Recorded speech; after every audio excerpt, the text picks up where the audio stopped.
বাজাজ কালিবার আমার কাছে এসছে। এই গাড়িটা 2-3 থেকে আমার পেরেশানিতে পড়ে গিয়েছি যে গাড়িটা কি সমস্যা হচ্ছে আমি দেখাতেই পারলাম না, কারণ আমি অনেক মানে আমার যে মিস্ত্রি আছে ও 2-3 ধরে দেখছে গাড়িটার কোনো রকম প্রবলেম সলভ হচ্ছে না বা ধরতে পারছে না যে প্রবলেমটা কোথা থেকে আসছে। তা আমার কাছে আমার ডেকেছিল, আমার কাজে চাপ ছিল, আমি অন্য গাড়ি দেখছিলাম, কালকে টাইম পাইনি ভিডিও বানানো, আজকে ভিডিও বানানোর টাইম পেয়েছি বলে তোমাদের সামনে ভিডিওটা নিয়ে আসলাম। দেখতেই পাচ্ছ গাড়িটার প্রবলেম কোথায় ছিল, যে গাড়িটার এত রকম মানে এত ধাক্কা মারছে সে বলার মতন না। কারণ পিক আপ মারলে গাড়ি খানিকটা যাচ্ছে বন্ধ হয়ে যাচ্ছে, পিক আপ টানলে খানিকটা যাচ্ছে বন্ধ হয়ে যাচ্ছে। আমরা খুললাম ক্যাম্পটার অবস্থা, দেখো মিস্ত্রি ভাই দেখাও ক্যাম্পটার অবস্থা দেখো, মিস্ত্রি দেখাচ্ছে ক্যাম্পটার অবস্থা দেখো, দেখেছো কী অবস্থা ক্যাম্পটা, এখান থেকে দেখো কতটা ক্ষয়ে গিয়েছে। এর জন্য যে পিক আপ যাতে হবে সেই জিনিসটা কোনো রকম দিচ্ছে না, কম্পিউটার পাচ্ছে না গাড়িটার।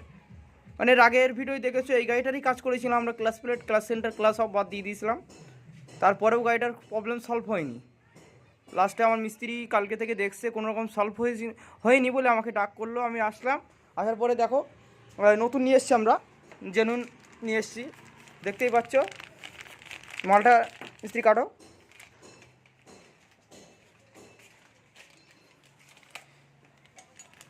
যে আমাদের মিস্ত্রিরা এমন মানে ছোট ছোট ফল্ট অনেক সময় বড় করে দেয়, বুঝতেই পারছো, কারণ কোনো কাজটা ছোট না, ঠিক আছে, সব মানে মাথায় আসলে অবশ্যই হবে, কোনো অসুবিধা নেই।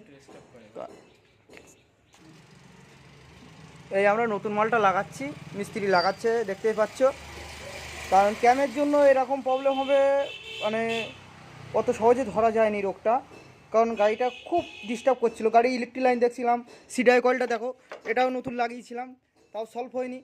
পিক আপ কয়েল দেখেছে তাও সলভ হয়নি, ঠিক আছে। টোটাল ডিটেলস কারেন্টের লাইন টোটাল চেক করেছি, প্লাগ স্পার প্লাগ অরিজিনাল দিয়েছি তাও মানে ঠিক হয়নি, দেখতেই পাচ্ছ। রকার খুলে ফেলেছি তাও প্রবলেম সলভ হয়নি। এয়ার ফিল্টার পর্যন্ত খোলা, দেখতেই পাচ্ছ। লাস্টে দেখা গেল যে ক্যাম্পের সমস্যা হচ্ছিলো বলে ক্যাম্পটা নতুন আমরা অরিজিনাল লাগাচ্ছি, ক্যাম্পটা মিস্ত্রি লাগাচ্ছে দেখতে পাচ্ছ।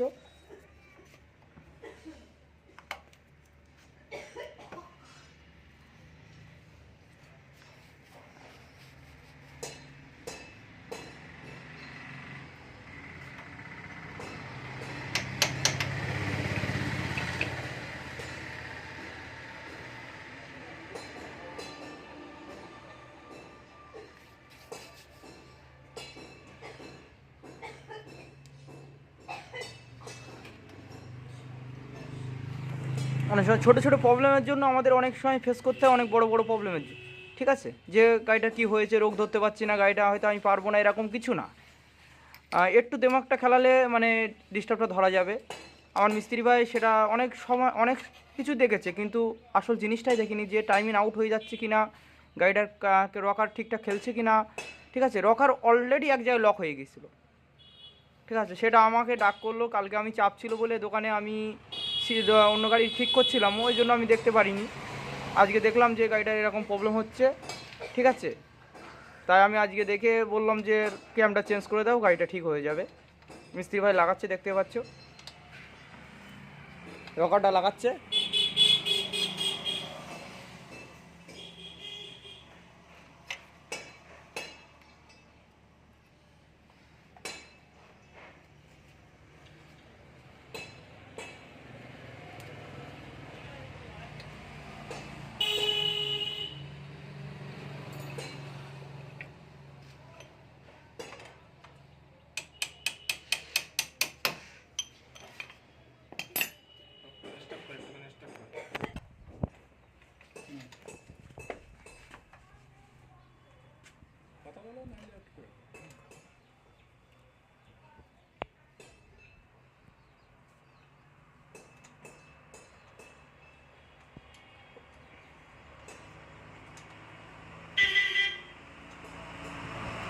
রকারটা লাগাচ্ছে দেখতে পাচ্ছ, যে জিনিসটা মিস্ত্রি লাগাচ্ছে ওটার নাম রকার। রকার টোটালি খেলছিল না, জাম হয়ে গেছিলো ক্যাম্পের জন্য, ঠিক আছে, ক্যাম্পের জন্য সমস্যাটা আসছিল। মিস্ত্রি ভাই রকারটা লাগাচ্ছে, রকারটা লাগানোর পরে দেখাচ্ছি কীভাবে রকারটা লাগাচ্ছে সেটা দেখতেই পাচ্ছ। অনেক মিস্ত্রি ভুল করে, রকারের একটা গ্রুপ থাকে, কিন্তু গ্রুপটা ঠিকঠাক সেটিং না হলে গাড়িটা ডিস্টার্ব আসবে। পিক আপ নেবে না ঠিকঠাক।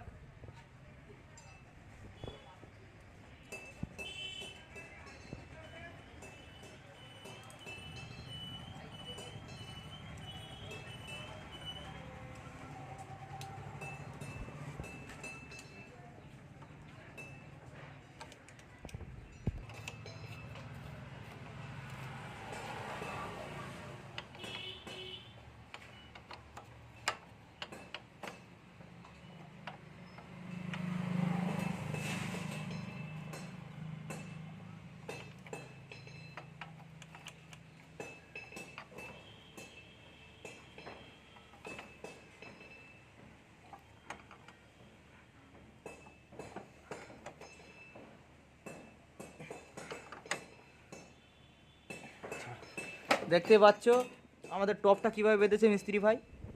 এখানে টি লেখা আসবে, এখানে দেখাতে পাচ্ছি না অন্ধকার বলে। আর এখানে দেখো ওপরে এই যে নিশানটা আছে, এই যে নিশানটা আছে, এই নিশানটা উপরে এই দাগের সাথে মিলতে হবে। আর নিচে টি আসবে, যেটা টাইমিং টপ বলে। পিস্টন টপে রেখে টাইমিং চেনটা বাঁধতে হবে। এই ইঞ্জিন আটাতে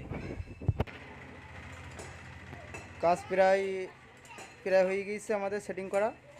গাড়িটা এবার স্টার্ট করবে ট্যাঙ্কি লাগিয়ে।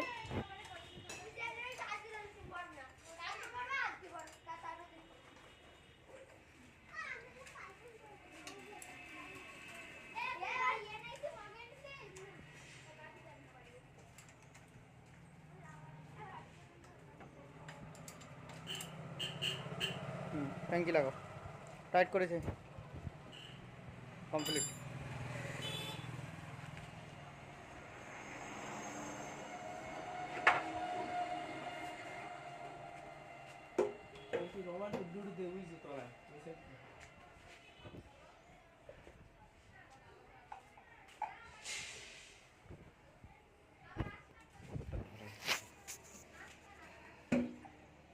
ট্যাঙ্কি লাগাচ্ছে দেখতে পাচ্ছ।